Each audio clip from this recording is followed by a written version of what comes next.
nós. E feliz Dia das Mães, né? Cadê as mães? Eu queria que as mães ficassem de pé um minutinho. E eu queria pedir uma salva de palmas para as nossas mães.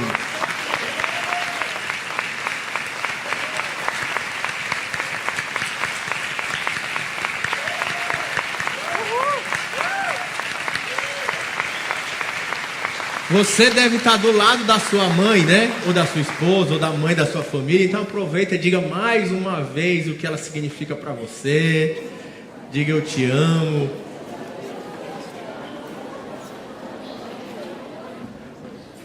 Irmãos, mãe é coisa do paraíso, né, irmão? Sim ou não? Sim.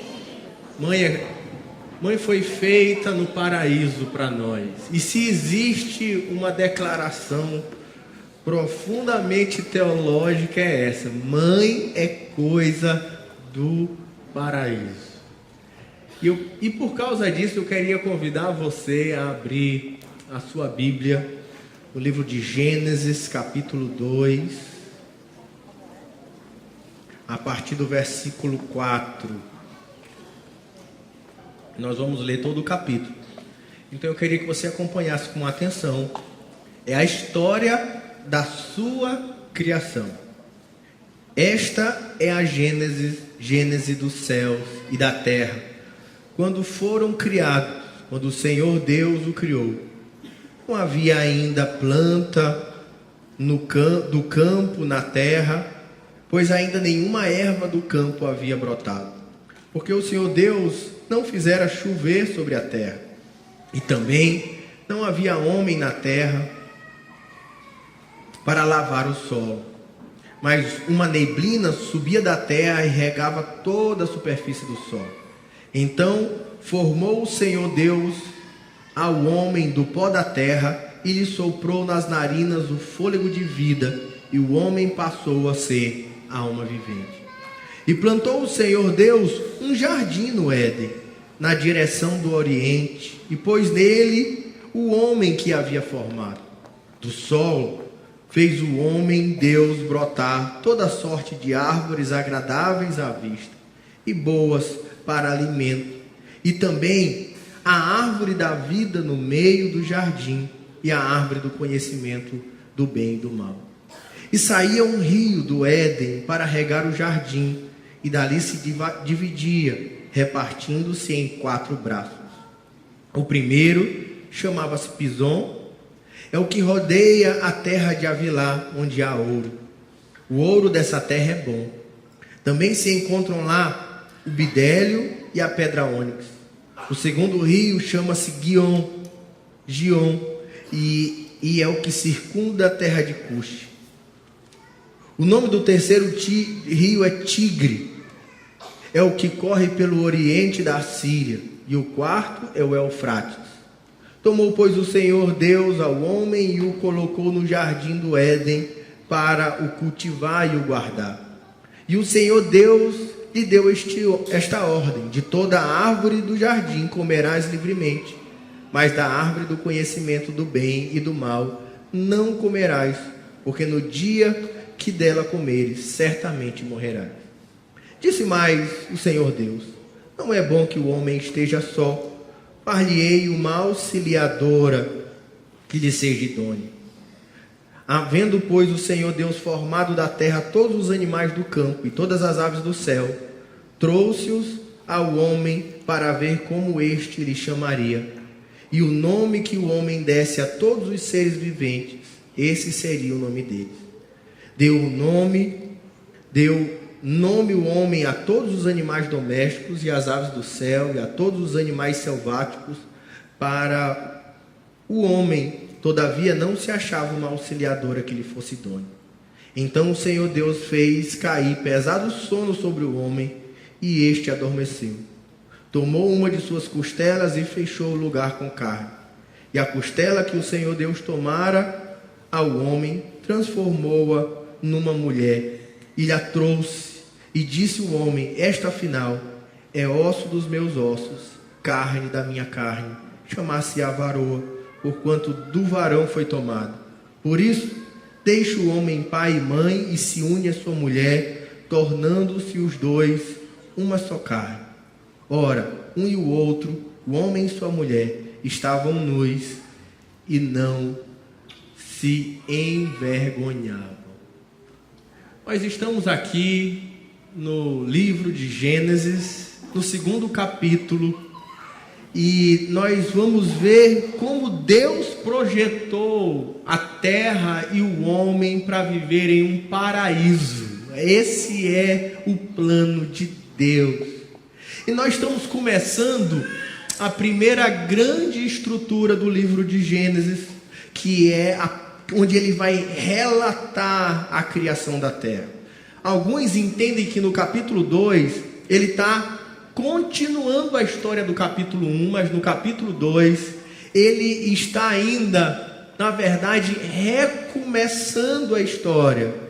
Só que no capítulo 1, a ênfase da criação, ainda chamando Deus somente de Elohim, ou somente Senhor, tendo ênfase da criação no cosmos. No capítulo 2 é a história recontada, agora na ênfase no homem, onde Deus agora não é só chamado de Elohim, mas Yahvé Elohim, que Yahvé é o nome próprio de Deus, é o nome pelo qual Deus fez uma aliança com o homem, é o nome pelo qual Deus se revelou ao homem. O nosso Deus é um Deus que tem nome próprio e fez uma aliança conosco, e é com esse nome que ele se revela.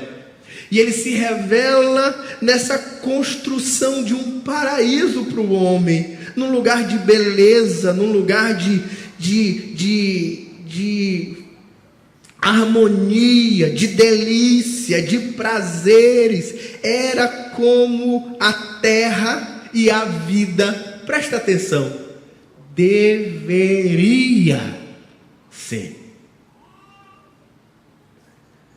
Essa é a maneira como Deus projetou a criação, para que ela fosse o paraíso. Um homem vivendo no paraíso, em harmonia com seu Criador, uma perfeita harmonia.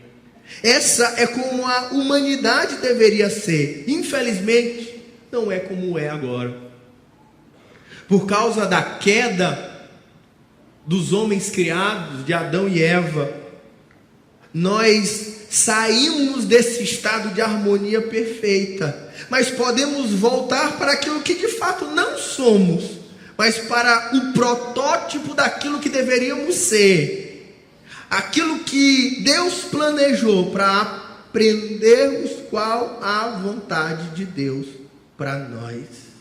Mas ainda, logo no começo, eu quero dizer que nós estamos depois do capítulo 2, nós vivemos numa era do capítulo 3 em diante, mas vai chegar um tempo, há uma promessa, onde nós voltaremos para o paraíso, voltaremos para um lugar de perfeita harmonia, de perfeita paz, de perfeita alegria e desfrute. Há uma promessa, há um paraíso esperando por nós. Adão e Eva funcionam como esse tipo da humanidade, esse representante nosso, aqueles que foram colocados no jardim que foi criado como esse templo, jardim de adoração a Deus, e lá havia um compromisso de obediência e fidelidade a Deus. Deus descreve a criação nesse texto, como nós vamos ver, como uma obra de arte, sendo moldada por Deus, uma obra de arte, sendo um jardim cultivado por Deus, sendo um Deus que construiu a mulher, é um Deus artista produzindo a criação. Um artista oleiro, um artista jardineiro, um artista cirurgião, um artista construtor.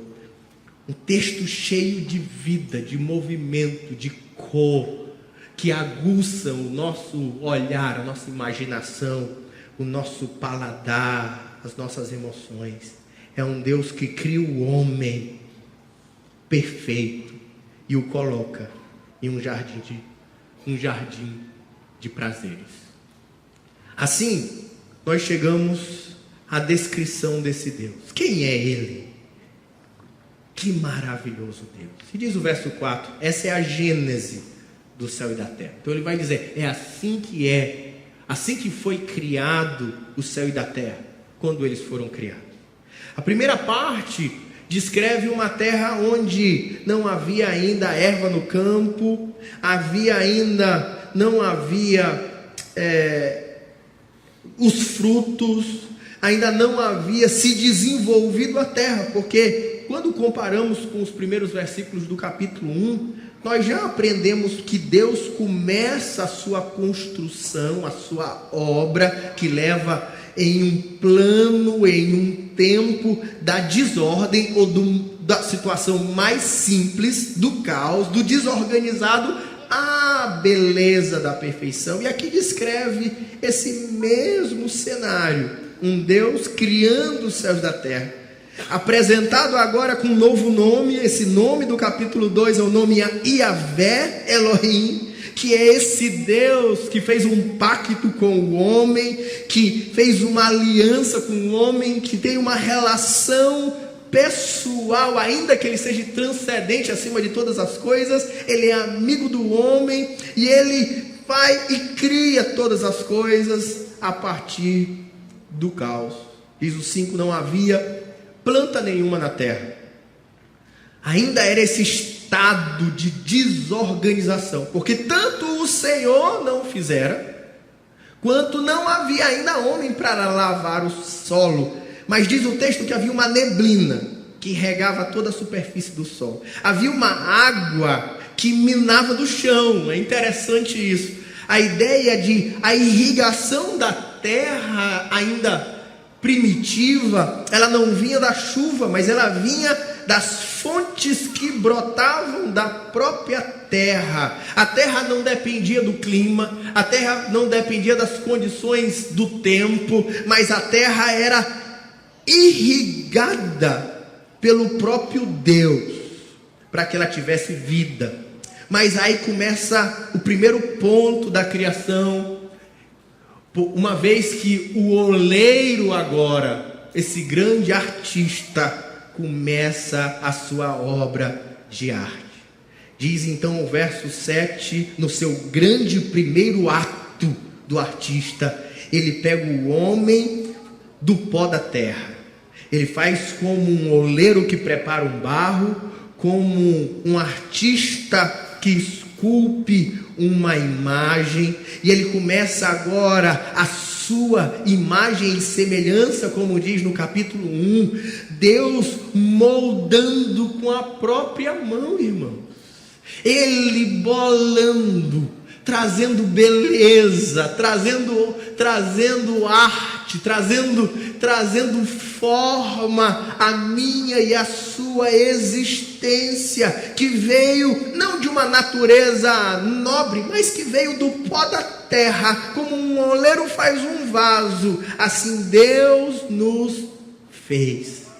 É interessante que aí Deus então pega aquela forma ainda vazia também, ainda sem vida, mas num segundo momento Deus lança o fôlego de vida sobre o homem. Agora uma parte da natureza do próprio Deus, aquilo que faz de nós sermos diferentes das outras criaturas, a imagem e semelhança de Deus é introjetada em nós, e aquela imagem ainda sem vida, sem movimento, ganha fôlego, ganha existência. Ela vem a existir da onde não existia, uma imagem e semelhança de Deus.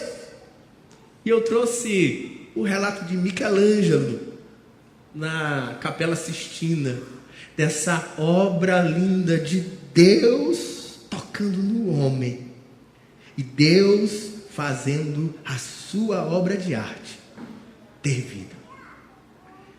Um homem que é feito pelo cuidado dos dedos de Deus. Um homem que tem na sua existência o sopro de Deus, o Espírito que veio do fôlego do Senhor. Mas ele pega então aquele artista.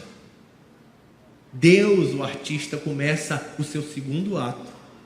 E agora não descreve mais ele como um oleiro, mas descreve ele como um jardineiro. E diz o verso 8: e plantou o Senhor Deus um jardim. Um jardim, e é interessante que a ideia de jardim aqui é uma espécie de pomar, como se fosse um jardim fechado, protegido, cultivado, do quintal de um palácio. É a palavra aqui traduzida por jardim, é aquela que alguém cuidadosamente o planejou. A ideia realmente de Deus, um jardineiro, e ele chama esse jardim de Éden, ou como traduzido para nós, paraíso.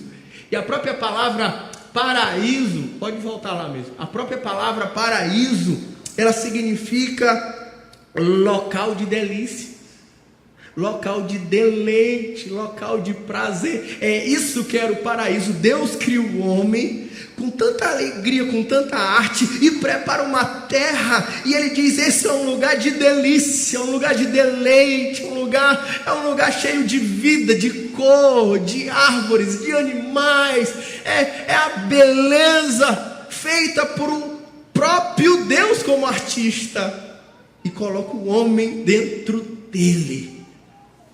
A obra de arte de Deus, vivendo na mais bela arte do Criador. E esse local de profunda harmonia, como o próprio nome diz, de profundo prazer, de profundo deleite, onde Deus, ele mora nesse jardim. Não só mora, ele cultiva o jardim como jardineiro. Um local de harmonia com Deus, um local de harmonia com a existência, um local de harmonia com a terra, um lugar protegido por anjos, um lugar para se viver em fé, onde não tinha espaço para dúvida, mas um lugar para desfrutar da plenitude de Deus e da sua criação. Era um lugar de profunda beleza, fartura, vida, sabedoria. Verso 9 diz que do solo fez o Senhor brotar toda sorte de árvores agradáveis à vista. É essa palavra que está ali. Ele fez brotar todo tipo de árvores lindas. A preocupação de Deus aqui é profundamente estética na criação. Ele é como um artista, criando tudo para produzir em nós espanto, beleza. Era um lugar que eram todas árvores boas para a vista, ou seja, lindas, boas para alimento, um lugar farto, onde não faltava alimento e sustento, e também a árvore da vida, que estava lá disponível para não só nos alimentar da vida natural, mas da vida que vem do próprio Deus. E a árvore do conhecimento do bem e do mal, que nos coloca limites. A beleza e o suprimento de toda a terra vinha não só do jardim, mas ele levava vida para toda a terra. É isso que é a ideia desses rios que estão aqui, dos rios. Havia um rio do Éden que regava o jardim, dali se dividia, repartindo-se em 4 braços. Era o Pison, o Gion, o Tigre e o Eufrates. A ideia de rio no Antigo Testamento é porque quando você olha para o Oriente, você vê que é um lugar árido, havendo deserto e deserto, mas por onde o rio passa, tem vida. Essa é a ideia de rio no Oriente. Então, a ideia de que a partir do jardim do Éden, da onde as águas brotavam da terra, surgiam rios que levavam vida para toda a terra. A vida nascia desse lugar e fluía para toda a terra, nesse templo da presença de Deus, desse templo jardim onde Deus estava, e esse suprimento e essa vida se estendia por toda a terra. Eu queria te dizer que esse é o teu Deus, que te criou assim, para viver num paraíso assim. Um paraíso, onde viver no paraíso é experimentar todo tipo de sensações. Você ficar imaginando como é que é viver na eternidade no paraíso. Alguém aqui já olhou uma coisa bela e ficou assim, extasiado em olhar algo tão bonito? Alguém? Imagina agora essa sensação perene de espanto com a beleza. Quem já sentiu alegria por algum momento na vida, e aí vai entrar num estado de alegria perene e constante? Quem já entrou num lugar de perfeita harmonia de amor, no momento onde você e sua esposa, você e seus filhos estão vivendo uma harmonia que te eleva a alma? É um lugar onde a harmonia, onde o amor e esses sentimentos que nos elevam não têm estações. Um lugar de fartura, onde não falta nada para ninguém. É bem verdade que nós não estamos nesse lugar. Sim ou não, irmãos? Não. É bem verdade que o pecado nos tirou do jardim. Que o pecado nos tirou do Éden. E hoje nós vivemos tantas injustiças, nós vivemos tantas distorções sociais, nós vivemos tantas maldades e desarmonias. Mas o plano de Deus para mim e para você é que a gente possa viver em profunda harmonia com Deus. Em primeiro lugar, nós fomos criados. Você precisa saber que você foi criado do pó da terra. Simples. Algo de valor irrisório. Algo que poderia ser considerado insignificante. E tão simples, meu amigo, minha irmã, que a gente veio do pó, e a Bíblia, quando quer colocar a gente no nosso lugar, ele diz assim: e do pó voltaremos. Mas ao mesmo tempo que essa natureza insignificante que nós somos ganha profundo valor quando ela recebe significado e vida com o sopro de Deus. E só existe uma maneira do homem ser verdadeiramente vivo nessa terra: quando ele está em harmonia com aquele que soprou vida nas suas narinas. O homem pode tentar encontrar alegria, vida e paz em tantos caminhos do pó da terra, mas só vai encontrar futilidade e só vai encontrar coisas que são passageiras e que jamais completarão a sua alma, porque só existe um que pode nos fazer ser completos para aquilo que fomos criados, que é o Deus que nos criou e cuja natureza dele colocou em nós. Nós somos projetados para viver em profunda harmonia com a vida, com a existência. Não é acordar de manhã com aquele sentimento de o que eu estou fazendo aqui. Não é olhar para a família em meio aos momentos difíceis e falar que luta que atravessamos. Não, mas fomos chamados para viver em harmonia com a existência. Numa vida de cores, de beleza, de prazer, de delícia. É para isso que Deus nos criou. Deus não criou para uma existência sem cor, preto e branco, sofrida, cheia de lágrimas. Deus nos criou para viver numa festa, num prazer perene e sem fim. onde viver é um prazer impensável, um desfrute permanente, numa vida completamente bela, harmônica, prazerosa e feliz, onde não há falta de coisa alguma, um mundo sem injustiças, onde trabalho não é suor, mas é prazer e desfrute, onde a vida acontece num paraíso. E para viver aí, esse artista, ele se manifesta como um legislador. O próprio jardineiro coloca as regras do jardim. E nas regras do jardim, ele diz: tomou, pois, o homem e o colocou no jardim do Éden para o cultivar e para o guardar. Era a primeira parte, ele deu responsabilidade. Para trabalhar é desfrute da vida. Trabalhar não é castigo, trabalhar é dom, presente de Deus.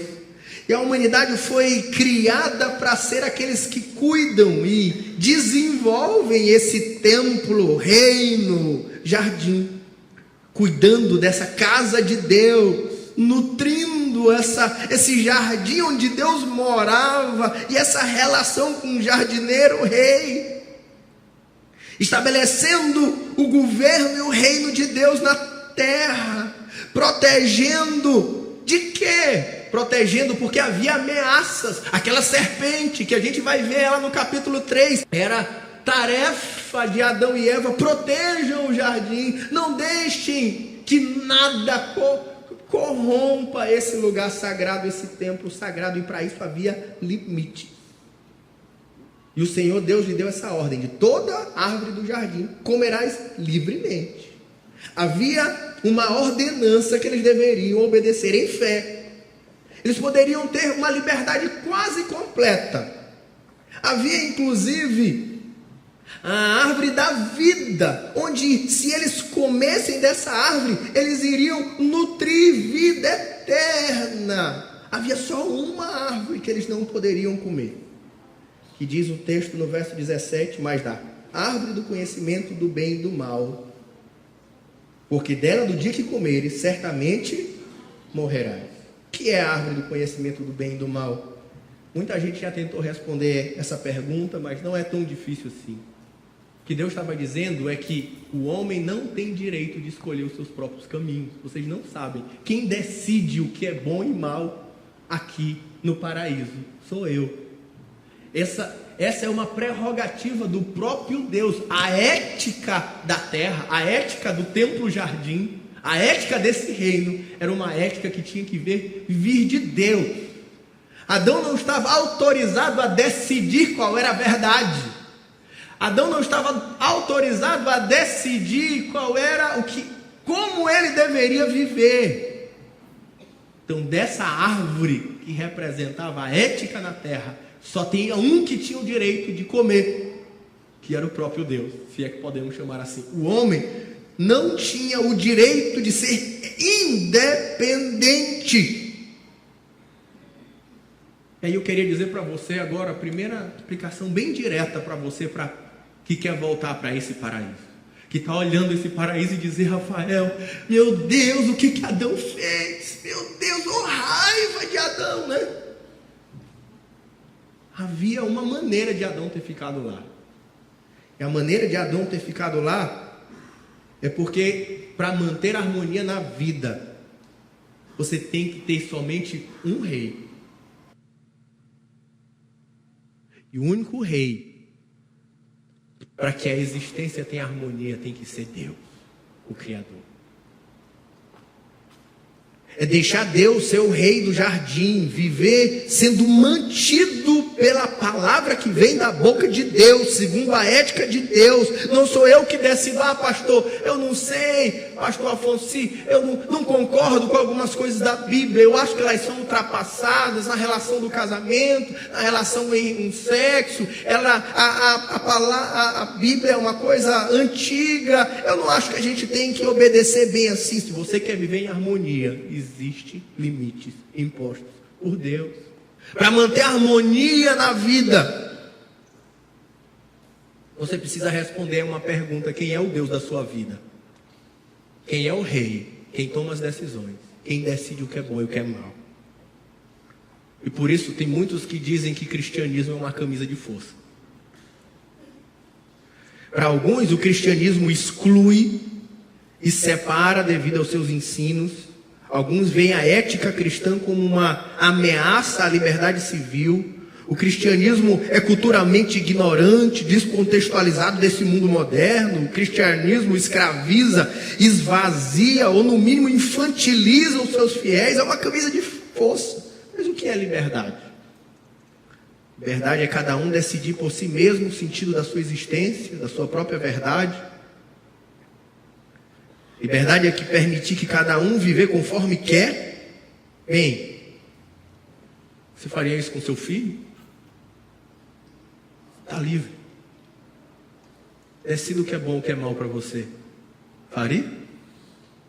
Coma o que quiser, durma o que quiser, estude se quiser, não há limites. Isso faria bem para uma sociedade organizada, não ter limites? Será se alguém consegue plenitude em alguma coisa sem limites? Por exemplo, um pianista tem na sua potencialidade talento para tocar piano, mas ele só vai ter liberdade para tocar piano se por um período da sua vida ele gastou tempo tendo disciplina e restrições de aprendizado e ensaio. Aí agora hoje é livre para viver a beleza. Por outro lado, não é só restrição e limites que podem fazer alguém experimentar o que quer. Liberdade não é isso. Neto aqui que é jogador de basquete, será se eu pegar um rapaz de 1,50 m, botar ele para treinar a vida toda, ele vai ser o melhor jogador da NBA? Ou 1,50 m, treina, se dedica que você vai ser o atacante da seleção brasileira de vôlei? Não, mas nós temos a potencialidade, nós da criação, e se nós nos dedicarmos à disciplina e os limites que Deus nos coloca, nós vamos experimentar a verdadeira liberdade, todo o nosso potencial. Por exemplo, um peixe só é livre quando ele está limitado à água. Eu quero ser livre, vou viver na terra. Ele vai só sofrer. Verdadeira felicidade se encontra nas limitações da nossa natureza. O próprio amor, e aí eu vou chegando agora para a conversa da mãe. O próprio amor é uma restrição limitadora. Sim ou não, irmão? Por exemplo, se você quiser viver a plenitude do prazer do amor romântico de um moço por uma moça, é necessário abrir mão da sua independência, da sua individualidade, para ir ganhando intimidade cada vez maior. Não é possível desenvolver relacionamento romântico profundo só alguém tomando decisões unilaterais para desfrutar felicidade, a liberdade. Se existe algo tão libertador quanto o amor, eu não conheço. Mas para desfrutar dessa felicidade, dessa liberdade do amor, é preciso abrir mão da minha autonomia individual para viver mútua interdependência com alguém. Como Jesus, que se tornou um ser humano, limitado e vulnerável, que era Deus e se fez homem, para sofrer dor, morte, tudo por amor. Quer ser livre? Ame a Deus. Amém. Alcance a sua potencialidade como ser humano. Se você entende a sua potencialidade, e aí, a partir dela, você se permite fazer disciplinas e restrições, você vai encontrar a verdadeira liberdade.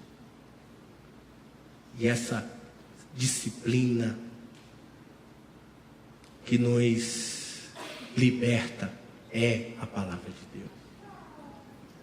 E por fim, nós temos o cirurgião. fazendo a primeira mãe. Ele faz Adão cair em sono profundo. E quando ele faz Adão cair em sono profundo, ele tira de Adão do seu lado uma costela e faz a mulher. E tudo porque Adão se sentia só. Diz o texto: não é bom que o homem esteja só. Nós somos feitos à imagem de Deus para sermos seres relacionais. Não existe isolamento para nós. E por isso Adão não tinha alguém que lhe correspondesse. E ele diz: lhe farei uma auxiliadora que lhe seja idônea. O que é uma auxiliadora? A palavra auxiliadora é alguém que socorre. Muitas vezes usa essa palavra para querer diminuir a mulher. Não é isso. É alguém que veio socorrer Adão, que se sentia só. Adão precisava de socorro da sua solidão, e Deus promove socorro colocando uma mulher que lhe seja idônea. E a palavra idônea é aquela que lhe completa, que lhe corresponde. Então Deus diz: eu vou fazer uma mulher para socorrer Adão da sua solidão, e que lhe complete. Por resolver a solidão do homem.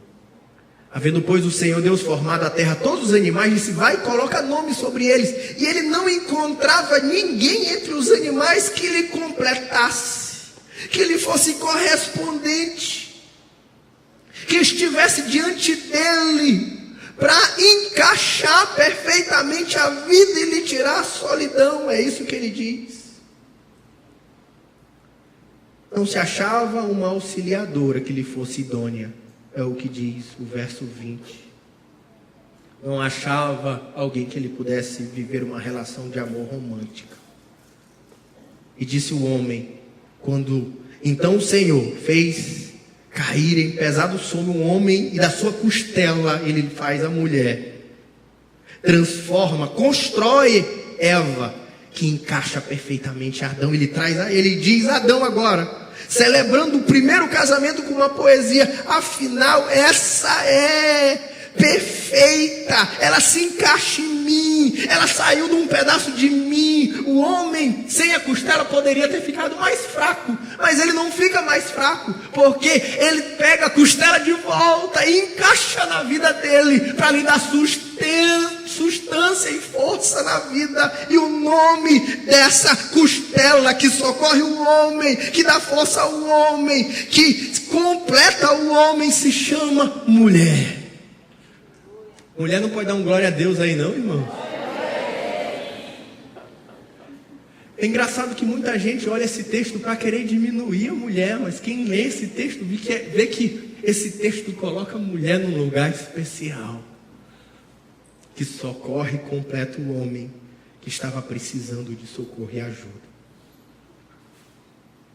E aí ele diz: chamar-se-á Isha, porque foi tirada do Ish. É a ideia, ela me corresponde. Eu sou Ish, ela é Isha. É a palavra para homem e mulher. A gente se bateu.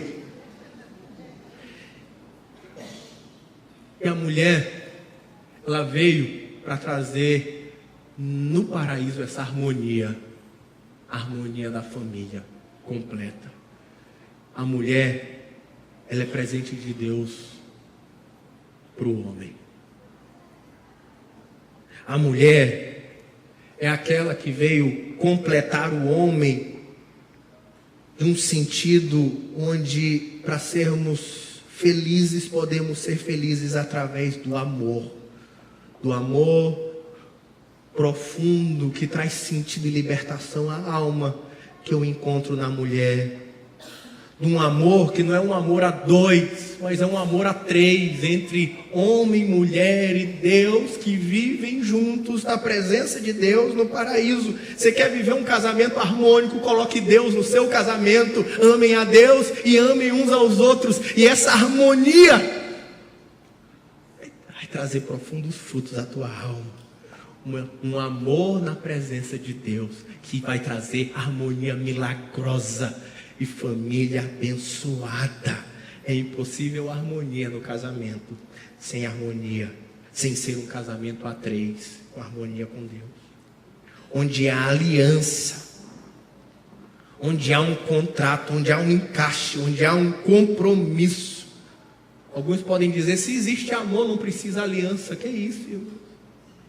Amor não é um sentimento. Amor é uma atitude que diz, eu vou estar com você, custe o que custar, você esteja bonita ou feia, na saúde ou na tristeza. O verdadeiro amor se revela nos dias difíceis e não nos dias gostosos, onde nesse amor vai ter felicidade, mas sobretudo nessa relação que completa e que santifica. A Bíblia diz que a mulher crente santifica o marido, não é isso? 1 Coríntios 7,14. Nessa relação que completa, quantos maridos aqui estão aqui firmes porque a mulher veio primeiro? E mesmo estando na igreja, às vezes se não fosse a mulher para estar empurrando, e para estar trazendo, e para estar empolgando, a mulher santifica. Quantos homens não deixaram de fazer negócios porque a mulher foi aquela que ajudou a andar em santidade? Quantos homens não são líderes de célula nessa igreja aqui? Uma bênção, porque as mulheres são vibrantes. A mulher santifica e completa o homem completamente, inclusive espiritualmente. Nessa harmonia daquela que é auxiliadora, que completa, porque ela foi feita do lado, como diz Matthew Henry. Não foi feita da cabeça para estar acima dele, nem dos seus pés para ser pisada por ele, mas do seu lado para lhe ser correspondente. E foi debaixo do seu braço para ser protegida, e de perto do seu coração para ser amada. A mulher fortalece o homem. Adão não perde as suas forças. Antes, ele ganha a vitória sobre a solidão. A mulher é aquela que compartilha a vida, que vai compartilhar da alegria, das lutas, daqueles que são inseparáveis, uma só carne, como Adão diz, é carne da minha carne, nada vai nos separar e nós vamos lutar a vida juntos. E por fim, diz o texto, ora, um ao outro, homem e mulher estavam nus e não se envergonhavam. A mulher é aquela em quem nós temos perfeita intimidade. Não tem ninguém que eu tenha mais intimidade do que a minha mulher. Não tenha ninguém que te conheça mais do que a tua esposa, ou a esposa ou teu marido. Aonde a gente tem intimidade santa, todos os aspectos, inclusive no prazer sexual, a profunda intimidade que você nunca vai encontrar em ninguém, a não ser na sua família. E por fim, Jesus é o caminho de volta para o paraíso. Deus nos projetou para viver no Éden. Harmonia com Deus, conosco, com uma esposa, com uma família, harmonia completa. Mas o pecado nos trouxe ao estágio que estamos hoje, onde agora o homem disputa com a mulher, e a gente precisa de movimentos como do feminismo para tentar ensinar de novo o homem a não ser machista, por causa de Gênesis 3,14. Mas em Apocalipse 22, o paraíso é reapresentado como um lugar para onde nós vamos voltar. E lá diz assim: então me mostrou o rio de água viva, brilhante como cristal, que sai do trono de Deus e do Cordeiro. Do meio da sua praça, de uma e outra margem do rio, está a árvore da vida, que produz 12 frutos, dando o seu fruto de mês em mês, e folhas das árvores são para a cura dos povos, e nunca mais haverá qualquer maldição, nunca mais. Nela estará o trono de Deus e do Cordeiro, os seus servos o servirão, completarão a sua face, e na sua fronte está o nome dele. Então já não haverá noite, nem precisam eles de luz de candeia, nem de luz do sol, porque o Senhor Deus brilhará sobre eles, e reinarão pelos séculos dos séculos. Amém. Houve um segundo Adão. O primeiro Adão falhou. o segundo Adão veio para nos salvar. E a verdade é que, ainda que possamos experimentar aqui gotas desse paraíso, mas tudo que vamos alcançar aqui são apenas setas e sinais que apontam para todos aqueles que estão em Cristo Jesus e que fazem de Jesus o seu rei, porque Jesus morreu naquela cruz por causa do nosso pecado. Adão precisava ser fiel para estar no paraíso. Hoje nós podemos ir para o paraíso pela própria graça de Deus, porque o próprio Jesus foi fiel e nos abriu um caminho de volta para o paraíso. Não mais pela obediência, mas pelo Cristo. Não mais pela nossa força, mas por meio da sua graça. Há um caminho que pode te levar de volta para a harmonia perfeita, que se começa aqui, que completará naquele dia, na presença eterna de Jesus. Baixe tua cabeça, vamos orar.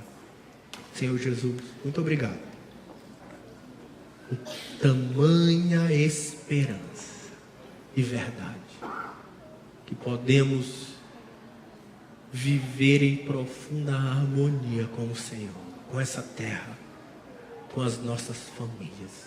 Muito obrigado, Senhor.